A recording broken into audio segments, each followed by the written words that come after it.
Well, now some new information on your risk of developing cancer. Two new studies just out tying sleep apnea, a common disorder that causes snoring and dangerous pauses in breathing at night, to cancer. Some 28 million Americans have some form of sleep apnea, and one study finds that those with the most severe forms, the most severe, have a 65% greater risk of developing cancer. Joining us now, Dr. Patti, senior attending physician of emergency medicine at St. Barnabas Hospital. So, Dr. Patti, you say something like 65%. That gets a lot of folks' attention. What exactly is the tie here?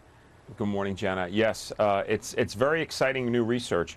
The tie is that they feel that people who have sleep apnea, not only do they have an increased risk of cardiovascular disease, that relationship's been established quite well, but what they're seeing now is that in both those studies, one done in Spain and one done in Wisconsin, both of them showed an increased risk of cancer of any type in patients that suffered from sleep apnea. So, Dr. Patti, is that from just not simply getting enough rest, or is there something more physical happening with the sleep apnea, not getting enough oxygen because you're waking yourself up, you're not breathing deep enough? Tell us about what potentially is going on.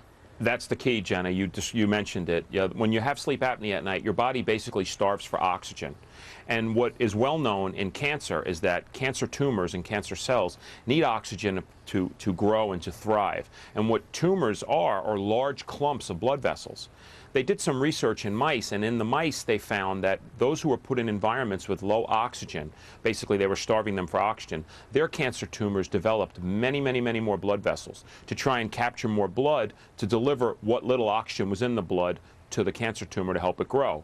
So the theory is that possibly could happen in humans, and people with sleep apnea would be living throughout the night in an environment where the oxygen level is low in their body. And for years, right, Dr. Patti? People with sleep apnea are suffering for a long time. So if someone has sleep apnea out there, what is it that they can do to correct that?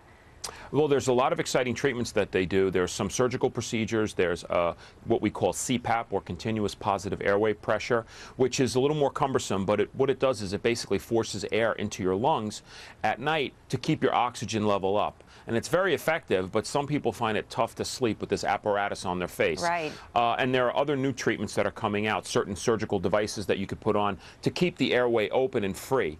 The problem is a lot of people who have sleep apnea are also very overweight, suffer from obesity, and that adds to the increased chances of having sleep apnea. Dr. Patti, when we get these studies, we always want to share it with our viewers because there's always something new and interesting, but the more and more we do it, we also get the feeling it's like everything causes cancer, right? It doesn't feel like we're getting any closer to really figuring out how to fix the cancer issue, because if you don't sleep right, you don't eat right, you're going to get cancer. What do you think about that? As we've spoken many times before, when I'm normally in New York with you, we have to make sure we do things in moderation, we maintain a healthy lifestyle, we eat nutritious foods and exercise. But one of the key things that we all forget about in our high-stress society is we forget to rest, we forget to sleep.